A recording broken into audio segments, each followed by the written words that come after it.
श्रावण शुक्ल पंचमी व्रत कथा। श्रावण शुक्ल पक्ष की पंचमी तिथि को नाग पंचमी के रूप में मनाया जाता है। यह दिन नाग देवताओं को समर्पित है। इस दिन विशेष रूप से नागों की पूजा की जाती है और घर की दीवारों पर नागों की आकृति बनाकर दूध, कुशा, दुर्वा, अक्षत आदि से पूजा होती है।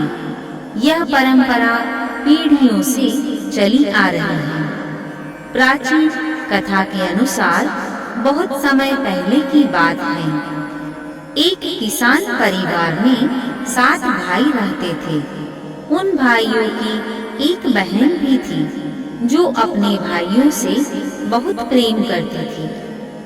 श्रावण मास की पंचमी के दिन वह अपने भाइयों के लिए राखी यानी कि रक्षा सूत्र लेकर आई और अपने भाइयों को राखी बांधी। उस दिन खेत में हल चलाते समय एक भाई ने अज्ञात रूप से एक नागिन के बच्चों को मार डाला। नागिन अत्यंत क्रोधित हुई और रात को वह उस घर में गई और सभी भाइयों को डस लिया। जब बहन ने यह देखा तो वह अत्यंत दुखी हुई और बिलख बिलख कर रोने लगी। उसने सच्चे मन से नाग माता से क्षमा मांगी और पंचमी के दिन व्रत रखा, नागों की पूजा की और उसने अपने भाइयों को जीवन दान देने की प्रार्थना की। नाग माता बहन की भक्ति, प्रेम और पश्चाताप से प्रसन्न हुई और बोली, हे कन्या, तू सच्ची भक्त है। मैं तेरे प्रेम और तप से प्रसन्न हूँ। तेरे सभी भाई जीवित होंगे, परंतु वचन दे कि भविष्य में इस दिन हल नहीं चलाया जाएगा और नागों की पूजा की जाएगी। तब से यह परंपरा बन गई कि श्रावण शुक्ल पंचमी के दिन हल चलाना निषेध है और इस दिन नाग देवताओं की विधि पूर्वक पूजा की जाती है।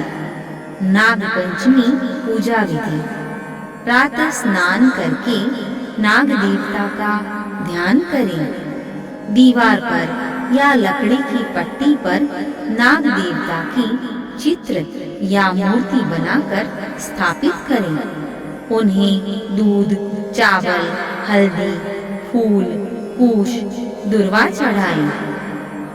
ओम नमः नागाय या नमः सर्पाय मंत्र का जाप करें। इस दिन हल नहीं चलाया जाता और भूमि खुदाई नहीं की जाती। कथा सुनने और भोग लगाने के बाद प्रसाद का वितरण करें।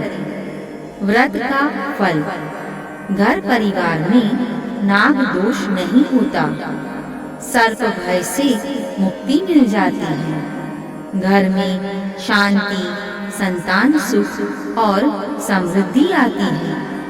मनुष्य को पितृदोष और कुंडली दोष से मुक्ति मिलती है।